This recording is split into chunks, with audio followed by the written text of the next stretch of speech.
इसी तरह से मुझे लगता है कि गुरुदेव का जो व्यक्तित्व है और उनका जो पूरा का पूरा जो ज्ञान का संसार है, उसको अंदर जब आप व्यक्तित्व को बड़ा कर देंगे और ज्ञान का एक अंश उसमें आकर मिला देंगे, तब आपको एक नया दर्शन वहां से खिलता दिखेगा। जब आप ज्ञान को बहुत बड़ा कर देंगे और उसमें एक पुट उनके व्यक्तित्व का डाल देंगे, तब एक नई तरह की अवधारणा वहां से जन्म लेगी।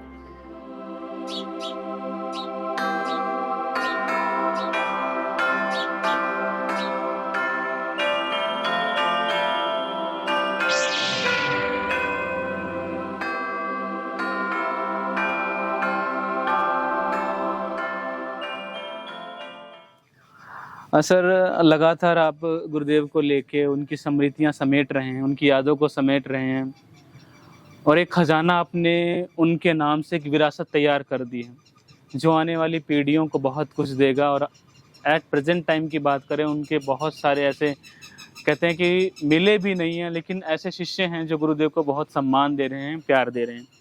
और आप तो लगातार उनसे जुड़े रहें, उनसे मिलते रहें। उनका जब भी मुझसे बात होती है तो कहते हैं कि गुरुदेव का तो केवल स्नेह ही हमारे लिए बहुत था। तो आप क्या कहेंगे गुरुदेव को किस तरह से, मान लो आज गुरुदेव को किस तरह से याद करेंगे, क्या कहेंगे? जी, तो सबसे पहली बात तो अनिल ये है कि हम जिस जगह पर बैठे हैं, ये बाबा काली कमली वाला आश्रम है और मुझे बड़ी रुचि रहती थी कि पुरानी चीज़ों को देखें, उनको जानें। और मुझे ध्यान फिर यहाँ पर पहुँचकर आया कि शायद पिछली दफ़े मैं गुरुदेव डॉक्टर हिम्मत सिंह सिन्हा जी के साथ यहाँ पर आया था। वो खैर इसलिए आया था कि बहुत सारी जिज्ञासाएं रहती थी कि गुरुदेव से पूछें और सब चीज़ों के वहाँ समाधान होते थे।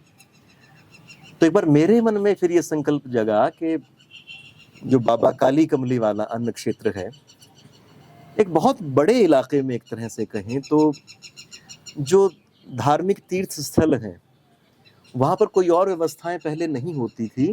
तो सिर्फ एक यही ऐसी संस्था थी, यही एक ऑर्गेनाइजेशन थी जो यात्रियों को सपोर्ट करती थी।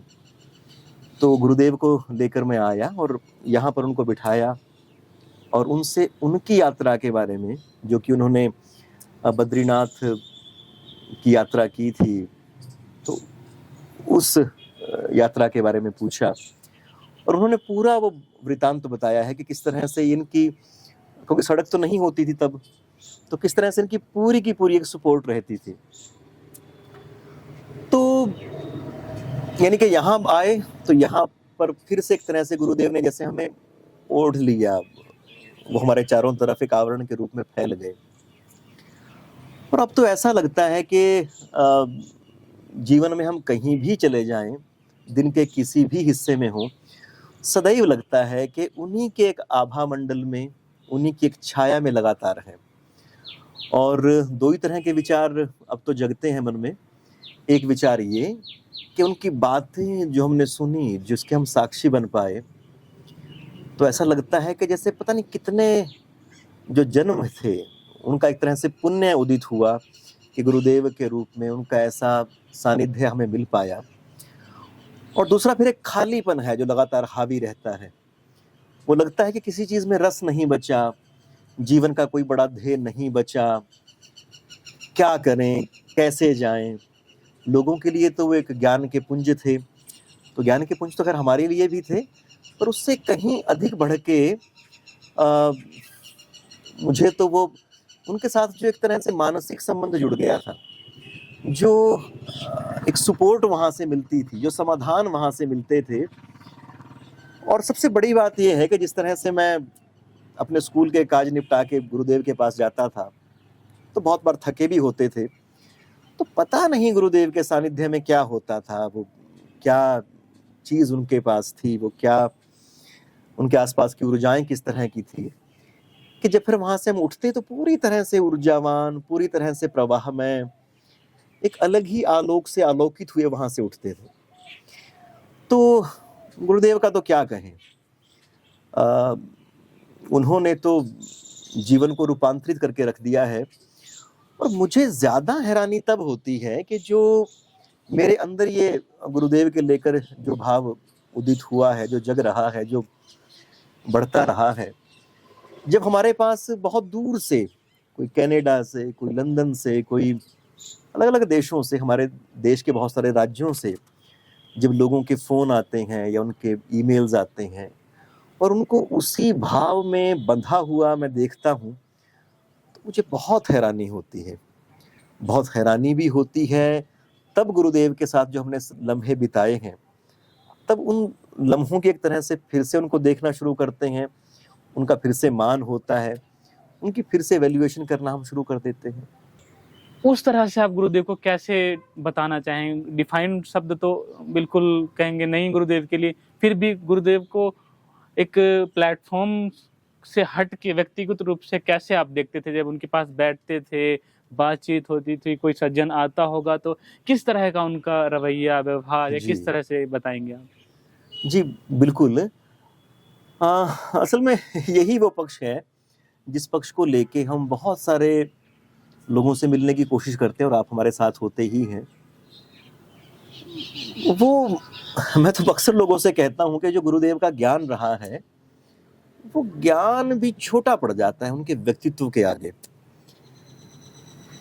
मतलब जो उनका ज्ञान है, उनके व्यक्तित्व का एक अंश भर है। उसके अलावा वो तो विराट पुरुष हैं।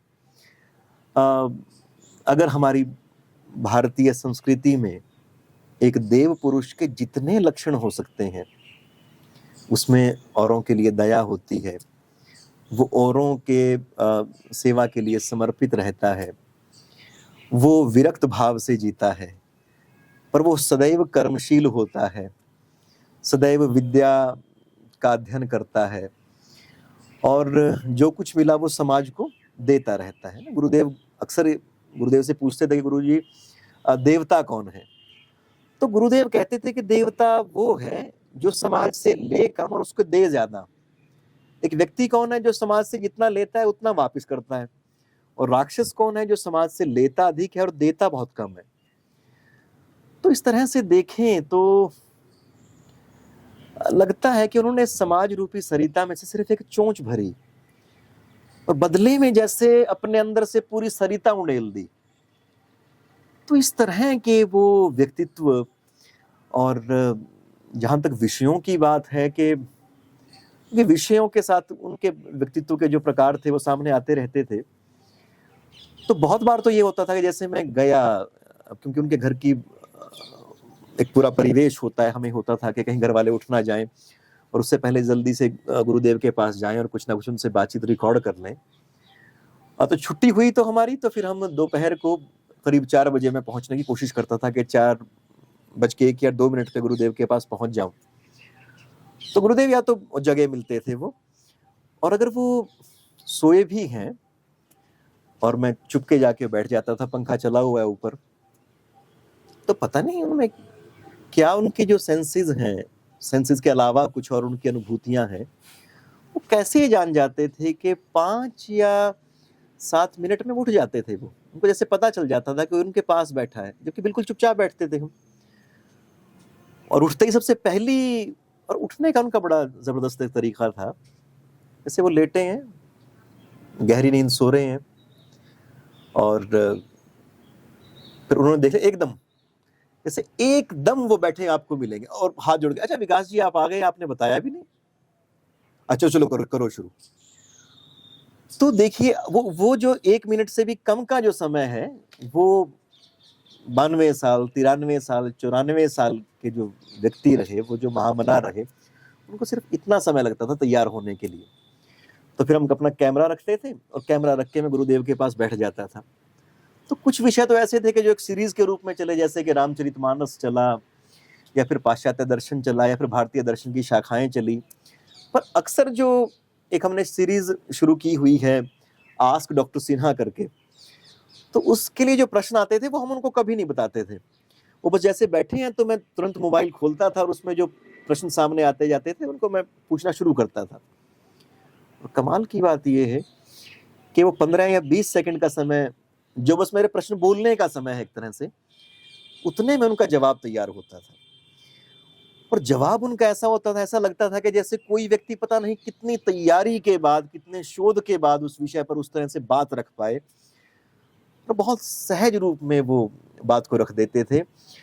और देखिए, आप किसी व्यक्ति से 1 दफे मिलते हैं, 2 दफे मिलते हैं, 20 दफे मिलते हैं, 100 दफे मिलते हैं, तो ये होता है कि आदमी की एक सीमा आ जाती है ना कि आदमी ऐसी ही बात करेगा। पर गुरुदेव की हैरानी ये बात करती थी कि हर बात में कुछ ना कुछ वो ऐसा डाल देते थे कि जिससे उस विषय की जो वैल्यू है बहुत अधिक बढ़ जाती थी। अच्छा, कई बार ऐसा भी होता था, हालांकि जो बाद में जो कुछ लोग थे उस बात का हमें ध्यान दिलाते थे। वो ये कहते थे कि गुरुदेव ने यहाँ पे इस फैक्ट को गलत बोल दिया। अब उनकी भी एक तरह से, हालांकि लोगों को हैरानी होती थी कि इतनी बड़ी अवस्था में लगातार 1 घंटे तक वो बोले जा रहे हैं और इतनी टेक्निकल टर्म्स का वो इस्तेमाल कर रहे हैं, इतिहास के सन उनको एकदम सटीक याद हैं। तो फिर भी मान लिया कई बार कोई शब्द या कोई साल 1-2 इधर से उधर हो गया, मान लिया, पर बाद में जब वो उस पूरी बात को सम अप करते थे, जब उसको वो समेटते थे, तो वो इस तरह से समेटते थे कि उसमें एक वैल्यू आ जाती थी, उसमें अर्थ खिल उठता था और तब लगता था कि वो जो एक हिस्सा था वो कहीं छोटा रह गया और इन्होंने उस बात को बताते हुए अपनी तरफ से जो बात कही है वो उससे भी बड़ी है, उससे भी जरूरी है। तो ऐसे बहुत सारे अनुभव रहते थे। तो और मतलब 4 साल या 4.5 साल जितना भी मैं समय गुरुदेव को देख पाया, मुझे एक दिन क्या, एक लम्हा भी ऐसा याद नहीं आता जब उन्होंने कहा हो कि भाई मैं थका हूं या मेरा मूड नहीं है या फिर वो कम तैयार मिले हों। सदैव एक ही तरह के मूड में, एक ही तरह की तैयारी में, एक ही तरह के भाव में सदैव वो मिलते रहे। थोड़े बहुते बुखार भी हुआ, उसकी उन्होंने कभी परवाह नहीं की। जी। मतलब इतनी सारी स्मृतियां हैं जो एकदम से याद हो आती हैं कि आपने स्मृति माला गुरुदेव के नाम से चलाई जी और जब आप लगातार मिल रहे हैं लोगों से, लोगों ने बहुत सारी ऐसी बातें कही कि एक व्यक्ति के बारे में कहना तो बिल्कुल असंभव है, मतलब व्यक्तित्व के बारे में ही कहा जा सकता है और गुरुदेव यकीनन व्यक्तित्व ही थे। आप किस तरह से देखते हैं कि इतने सारे लोग और उनको जैसे कि परिवार से भी ज़्यादा समझते थे, जिससे भी बात करो वो कहता था मेरे गुरुदेव, मेरे, बिल्कुल मतलब हर किसी के लिए मेरा ही निकल रहा था। तो आप गुरुदेव में ऐसी कौन-सी प्रतिभाएँ देखते थे? ऐसी कौन-सी चीज़ें थी कि हर एक व्यक्ति को, किस धर्म से है, किस जाति से है, कहाँ का रहने वाला है, कोई उत्तर प्रदेश से, गुजरात से है, आपने बताया कि ऑस्ट्रेलिया और बहुत सारे ऐसी जगहों से उनके लिए मैसेज आए। वो कौन-सी चीज़ें थी? आप क्योंकि लगातार उनसे मिलते थे, रोज़ाना मिलना होता था, तो कौन-सी चीज़ें थी जो गुरुदेव से उनको जोड़े रखती थी? उसमें शायद एक वजह तो ये रही होगी कि देखिए, हम सब के अंदर एक स्व का भाव होता है, मैं या मेरे का भाव होता है और अक्सर हमारा जो पूरा व्यक्तित्व है उस स्व के आसपास ही लिपटा होता है। पर जब स्व एक समष्टि की तरफ बढ़ जाए, मतलब हमारे में कुछ ना रहे, हम पूरा परिवेश ही हो जाए, तो तब पूरा परिवेश फिर वहां पे समाने लगता है। तो गुरुदेव का भी कुछ ऐसा ही था। उनकी अपनी मान्यताएं या अपनी जरूरतें, अपनी महत्वाकांक्षाएं वो कहीं थी ही नहीं। वो एक उस, जैसे होता है ना कि गहरा कुआं होता है, उसमें आप झांक के देखें तो आपको अपनी ही परछाई दिखती है। तो गुरुदेव उस एक कुंड के जैसे थे, जो भी व्यक्ति उसमें झांकने आता तो उसमें अपनी ही परछाई पाता। तो वो तो अपने आप एक दर्पण की तरह थे, बिल्कुल श्वेत थे और इतने सुंदर थे वो। तो जैसे वो गुरुदेव को कम सुनाई थोड़ा सा देता था तो अक्सर मैं उनके बिल्कुल करीब जाके बात करता था। हालांकि कुछ सुनने वाले ये भी कहते थे कि आप इतना नजदीक कैसे बैठते हो, गुरुदेव हैं, थोड़ा सा दूर हट के उस तरह से बैठा करो। तो कुछ तो वो था कि उनके कान के पास जाके बोलना पड़ता था। पर जैसे मैं उनको समझाने के लिए कई बार गुरुजी का हाथ भी पकड़ता था तो मुझे सारा कुछ इतना याद आता है, वो इतना जीवंत अनुभव के जैसा रहा और कितने कितने लोगों को वो सारी चीज याद आती है। तो उसके पीछे कहीं ना कहीं ये है कि जब हम अपने आप को, या गुरुदेव ने जिस तरह से अपने आप को पूरे में फैला दिया था, तो उसके बाद फिर सब के सब उसमें जो स्पेस था उसमें आते थे, बैठते थे और फिर उसमें पूरी तरह से समा जाते थे, खो के रह जाते थे। और गुरुदेव के जो अपने व्यक्तित्व के अगर हम देखें तो बहुत सारे मुझे ऐसे नजदीक के उनके शिष्य मिले हैं जिन्होंने कहा है कि गुरुदेव का इस मामले में ये विचार था, पर कभी उन्होंने अपने बहुत करीब के शिष्यों को भी ये नहीं कहा कि ये मेरा विचार है तो तुम भी इस विचार को लो। उन्होंने हर किसी को कहा कि तुम्हें अपनी तरह से जीने का अधिकार है, अपनी ही तरह से तुम जियो। उन्होंने हर शिष्य की मदद की, उसके साथ खड़े रहे, गिरे हुओं को उठाया, चलतों को दौड़ाया, पर किसी को ये नहीं कहा कि जिस तरफ मैं उंगली कर रहा हूं उस तरफ तुम बढ़ो। तो ये जो चीज है कि हर व्यक्ति को जाकर वहां पर एक स्पेस, एक अवकाश मिलता था, तो इसलिए बहुत सारे लोग थे जो जुड़ते चले जाते थे। तो इतने लोगों से हम आप साथ में हैं ही, हम लगातार मिल रहे हैं, तो हैरानी होती है कि इतने सारे लोग जो उनको कोई 30 साल से जानता है, कोई 50 साल से जानता है, लगातार एक ही तरह का भाव जो उसके बारे में जी रहे हैं। तो कई बार लगता है कि ये व्यक्ति में जो संभव मानवीय गुण है, और मानवीय का मतलब आजकल के हिसाब से देवत्व के जो गुण हैं, उनको साकार रूप उन्होंने मानो शरीर धारण किया था सिन्हा जी के रूप में। अब हो सकता है बहुत सारे साधु महात्मा देवता पुरुष रहे, बाबा नानक रहे, दयानंद सरस्वती जी रहे, भगवान राम रहे, श्री कृष्ण भगवान हुए, तो सबके सब हुए, तो आज वो एक बहुत बड़ी प्रतिष्ठा के रूप में स्थापित हैं, पर उस समय उन्होंने एक आम व्यक्तियों के बीच में जीवन जिया होगा। तो हम यही सोचते हैं कि भाई वो गुरुदेव ने क्या कोई सीमा छोड़ी है जो उन्होंने नहीं छुई हो व्यक्ति के तौर पे। और अब तो खैर उनका पहले शरीर था, शरीर के ऊपर वो आबद्ध थे, और जब वो शरीर से मुक्त हुए हैं तो लगता है कि बिल्कुल वो पूरे भूखंड में फैल गए हैं। तो बिल्कुल ऐसा ही लगता है बारंबार बारंबार कि उनके अंदर अपना कुछ कहीं रुकावट थी नहीं। जिस तरह से प्रिज्म होता है, प्रिज्म के ऊपर सूरज की रोशनी पड़ती है और उसके बाद फिर वो 7 तरह के प्रकाश में बट जाती है, प्रिज्म अपने आप नहीं कुछ रोकता। तो गुरुदेव के यहाँ पर भी ये था कि ग्रंथों की रोशनी उनके ऊपर पड़ती थी और उनसे होके वो क्लियर कट 7 रंगों में विभक्त होके हमें दिखाई देती थी, एक इंद्रधनुष बन जाता था। तो गुरुदेव का जो इंद्रधनुष रहा है वो था कि सबको अपने पसंद का, अपनी चाहत का, अपने जैसा रंग वहां से मिल जाता था। गुरुदेव अब हमारे बीच नहीं हैं, लेकिन उनकी बहुत सारी चीज़ें, उनका दिखाया हुआ ज्ञान, उनके रास्ते किस तरह से चलना है, तो आप किस तरह से अब उन्हें महसूस करते हैं अपने आसपास? कब उनकी कमी प्रत्यक्ष रूप से आपको लगती है? जैसे आपका रोजाना वहाँ जाना होता था, कई बार ऐसा होता कि अरे गुरुदेव अब होते तो शायद इस तरह से हम आसानी से काम कर पाते। और इस ज्ञानवान की दुनिया में बहुत सारी टेक्नोलॉजी, बहुत सारी चीज़ें आ रही हैं, लेकिन गुरुदेव को उस बीच में आप कहाँ देखते हैं कि गुरुदेव अपने आप में ही एक बहुत कुछ थे? कैसे कहेंगे इस चीज़ को? हालांकि कम शब्दों में बताना मुश्किल है उनके बारे में, लेकिन फिर भी आप क्या कहेंगे उनके बारे में? जी अनिल भाई, इसमें एक तो ये है मुझे जो बहुत जरूरी लगता है, वो ये है कि कोई व्यक्ति गुरुदेव को सिर्फ उनके ज्ञान से ना आके, सिर्फ उनके ज्ञान से उनको ना याद रखे। जब गुरुदेव के ज्ञान को और उनके व्यक्तित्व को साथ साथ रखकर हम देखेंगे तो तब लगेगा कि उनका जो मैसेज है वो लगातार आ रहा है। तो ज्ञान के अंदर तो शब्दों की एक सीमा हो सकती है, पर जब साथ में व्यक्तित्व को रख लेंगे तब फिर हमें एक सहूलत हो जाती है कि ऐसी नई स्थितियों में भी गुरुदेव से पूछने की कि गुरुदेव इस स्थिति में आप होते तो क्या होते, और फिर वहां से उनके व्यक्तित्व में से एक जवाब उठता है। तो एक तो ये है कि उनका व्यक्तित्व और उनका ज्ञान वो जब जब साथ साथ रख के देखे जाएंगे।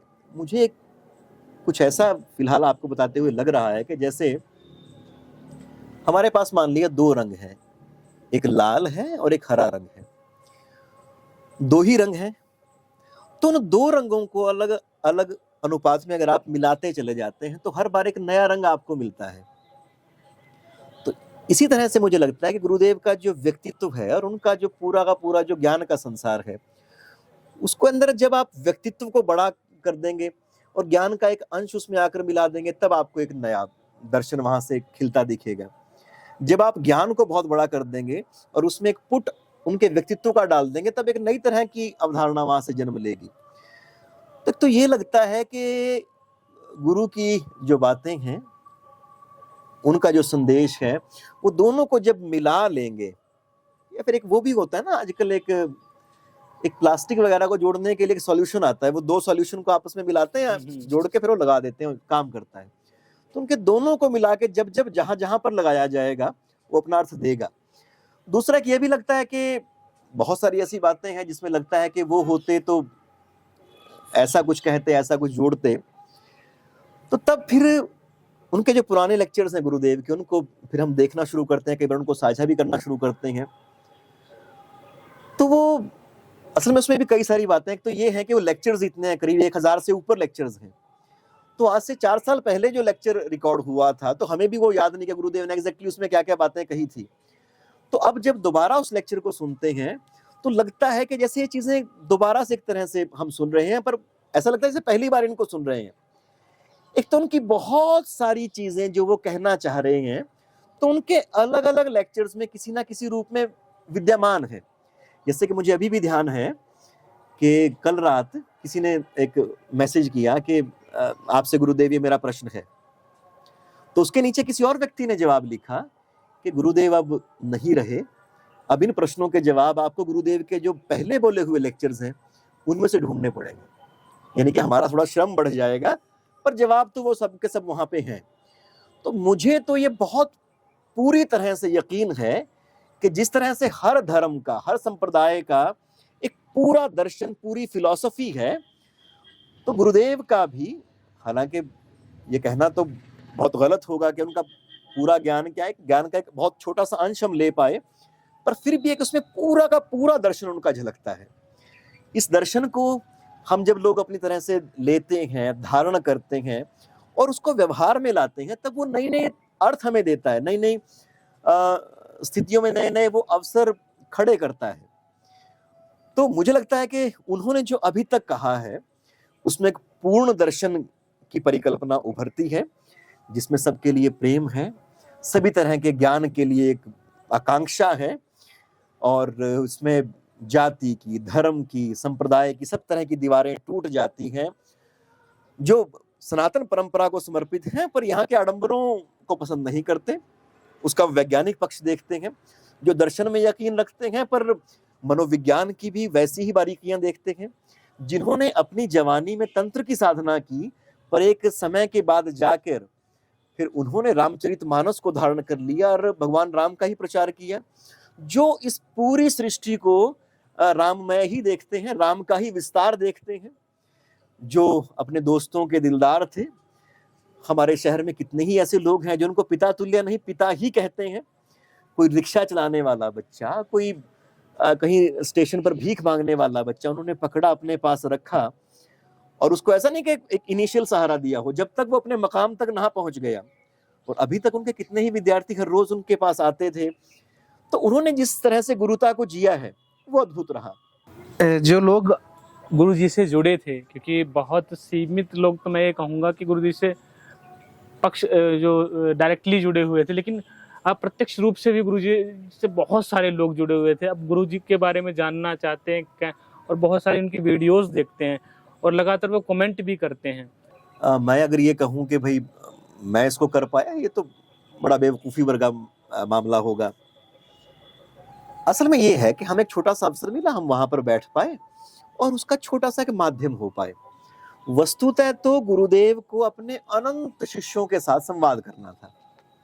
मैं नहीं होता तो कोई और व्यक्ति, वो जो सृष्टि है, वो जो विधाता है, वो जो होनी है, वो अपने आप किसी ना किसी व्यक्ति को वहां पर एक माध्यम बना के भेजती। हमारे लिए तो सबसे बड़ी बात है कि हम उस तरह से एक अंश में छोटा मोटा जो भी है माध्यम हो पाए। दूसरा एक ये है कि हमारे पास जैसे बहुत सारे लोग हैं, अलग अलग तरह से वो काम कर रहे हैं, हमें बड़ी हैरानी होती है। एक दिल्ली में एक लेडी हैं, उन्होंने क्या किया कि गुरुदेव के जो लेक्चर्स हैं उनको सुन सुनकर उनको अंग्रेजी में लिखना शुरू कर दिया। तो शायद अगर वो संकल्प उनका पूरा हो पाता है तो गुरुदेव के जो लेक्चर्स हैं वो अंग्रेजी की किताब की शक्ल में सामने आ सकते हैं। ऐसे ही बेंगलोर में कालरा जी हैं, वहाँ पर वो रहते हैं, गुरुदेव के प्रति अनन्य श्रद्धा रखते हैं।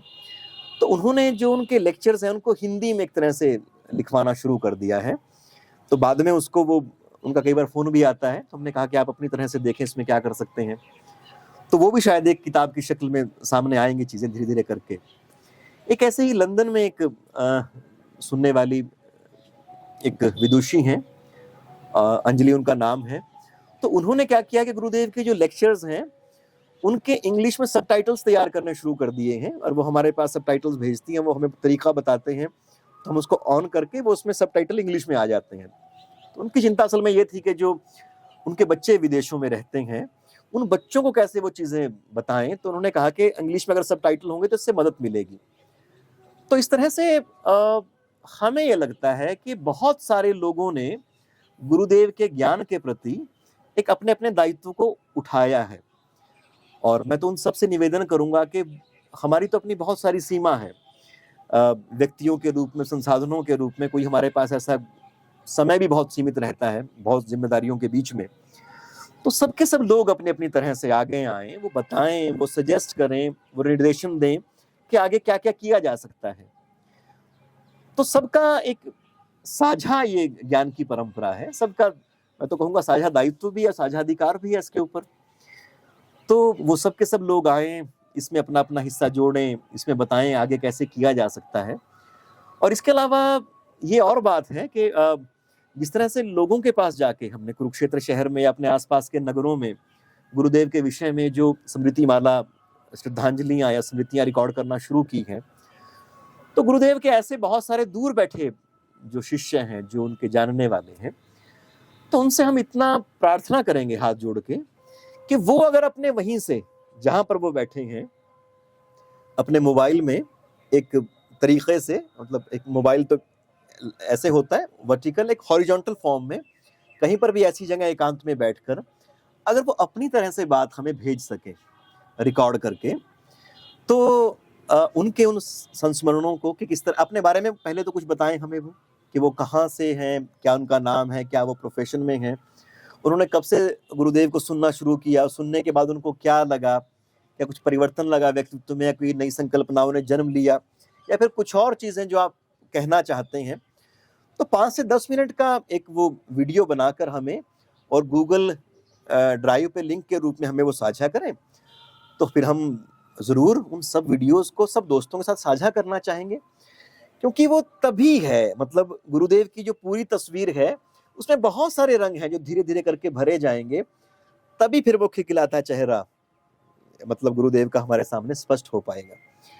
तो एक यही है कि इस ज्ञान यज्ञ के यहाँ पर एक पुरोहित कर्म के लिए तो एक तरह से हम बैठे हैं कि जो बता सकते हैं, बाकी सब के सब लोगों की अपनी-अपनी आहूतियाँ हैं।